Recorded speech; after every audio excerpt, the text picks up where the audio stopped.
দর্শক, মনে হচ্ছে শত সহস্র বছর পর আপনাদের জন্য ফারজানা কোনো নতুন ভিডিও নিয়ে এলো। অপেক্ষা করছিলেন নিশ্চয়ই। আজকের ভিডিওটি আমি আমার জন্য করছি, আমি প্রত্যেকটি সাকিবিয়ানদের জন্য করছি, যাদের মনে অনেকগুলো প্রশ্ন দানা বেঁধেছে, যাদের মনে দুশ্চিন্তা দানা বেঁধেছে। আশা করছি এই ভিডিওটি আপনাদের প্রচন্ড ভালো লাগবে এবং আপনাদের মূল্যবান মতামতটা কমেন্ট সেকশনে জানিয়ে যাবেন। এই ভিডিওতে কথা বলবো মেগাস্টার শাকিব খানের করণীয় কি। মেগাস্টার শাকিব খান বর্তমানে যে পরিস্থিতির ভিতর দিয়ে যাচ্ছে সেটা কি আদৌ সঠিক? তার আশেপাশের মানুষগুলো চিন্তা চেতনা আসলে কি, এবং সাকিবিয়ানদের বক্তব্য, সবকিছু মিলিয়ে আজকের ভিডিও। চলুন শুরু করা যাক। একজন শাকিব খান, যিনি বাংলা চলচ্চিত্রের জন্য একমাত্র প্রদীপ, যেই প্রদীপের আলোয় বাংলাদেশের চলচ্চিত্র দেশকে ছাপিয়ে আজ বহির্বিশ্বে আলোকিত অবস্থান তৈরি করেছে। সেই মানুষটির কোনো সিনেমা তার ভক্তরা হাজার হাজার টাকার টিকিট কেটে দেখতে চায়। মেগাস্টার শাকিব খানের এক ঝলক দেখবার জন্য ভক্তরা আকুল আগ্রহ নিয়ে অপেক্ষা করে। একবার যদি দেখতে পাই তার কোনো একটা ছবি বা তার কোনো একটা ছবির একটা পার্ট, তার একটা অংশ, কিছু একটা দেখবার জন্য তার সাকিবিয়ানরা মাতোয়ারা হয়ে থাকে, ফেসবুকে হুমড়ি খেয়ে পড়ে। ঝিনুকের ভিতরে মুক্তা যেমন লুকায়িত থাকে, ঠিক সেরকম ভাবে আমরা চাই শাকিব খান নিজেকে লুকিয়ে রাখুক। তিনি হুট করে 6 মাসে আমাদের সামনে আসুক, আমরা দেখব, প্রাণ ভরিয়ে দেখব। কিন্তু আজকের এই অবস্থান ঠিক কার জন্য তৈরি হচ্ছে? কেন শাকিব খানকে এত অ্যাভেলেবল দেখতে পাচ্ছি? তার কোম্পানির জন্য বা তার নিজের কোনো কাজের জন্য, সবকিছুর জন্য।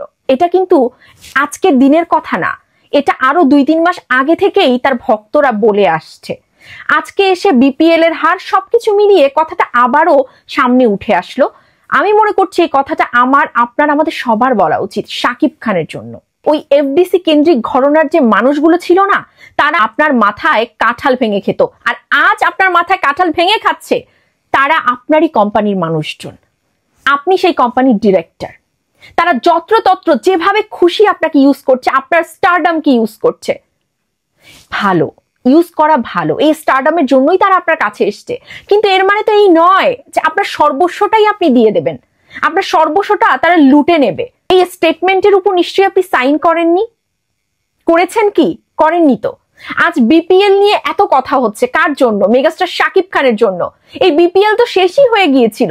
মেগাস্টার শাকিব খানের স্টারডামই এই বিপিএল কে আবার আলোকিত করে দিয়েছে, উজ্জীবিত করে দিয়েছে।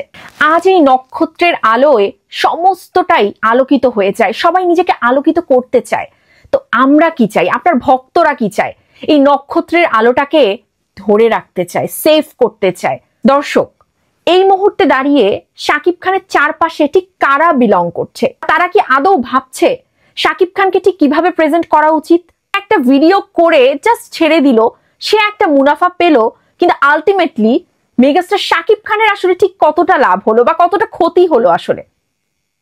এভাবে করে আমার মনে হয় না কোনো দর্শকও শাকিব খানকে দেখতে চান। তিনি যে অবস্থানে আছেন, আমি একটা ভিডিও ধারণ করলাম, আমি সেই ভিডিওটা ছেড়ে দিলাম, তার হতাশার হোক, তার মেকআপের হোক, তিনি কোথায় শুটিং করতে যাচ্ছেন, সমস্ত কিছু এত অ্যাভেলেবল হয়ে যাওয়াটা তো আমরা দেখতে চাই না। আপনারা ঠিক কোন বিবেক থেকে এগুলোকে অ্যাভেলেবল করে দিচ্ছেন? কেন করে দিচ্ছেন? আমরা মুখে বলছি শাকিব খানকে প্রচন্ড ভালোবাসি, কিন্তু কিছু সস্তা মুনাফার জন্য সেই মানুষটার যে কোনো প্রকারে যত্রতত্র ভিডিও আমরা আপলোড করে দিচ্ছি। কি কারণে? ঠিক কোন দায়িত্বের জায়গা থেকে আপনারা এগুলো করতে পারছেন? একটু বলে যাবেন প্লিজ।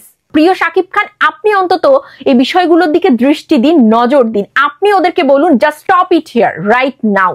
এটা আপনার বলতে হবে, আমাদের বলে কোনো লাভ নেই। আপনি আজকের মেগাস্টার, আপনি আজকে স্বপ্নের নায়ক। আজকে আপনার জন্য অনেক অনেক বড় বড় কোম্পানি চলে আসছে। অদূর ভবিষ্যতে ইন্টারন্যাশনাল কোম্পানিরাও হয়তো ভিড় করবে আপনার সাথে কোনো কাজের জন্য। কেন করবে জানেন তো? আপনার মেগাস্টারের এই তকমার জন্য, আপনার স্টারডামের জন্য, এগুলোর জন্যই তো করবে। আজকে রিমার্ক, হার্লেন, লিলি কেন আপনার কাছে আসছে? এই স্টারডামের জন্য।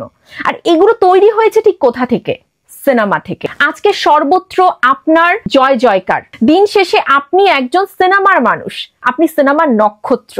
আপনার ফার্স্ট প্রায়োরিটি হওয়া উচিত আপনার সিনেমা। প্রিয় শাকিব খান, নিজের ইমেজকে নষ্ট করে আশেপাশের এমন কাউকে অ্যালাউ করবেন না আপনার নিজেকে সেল করতে। Thank you.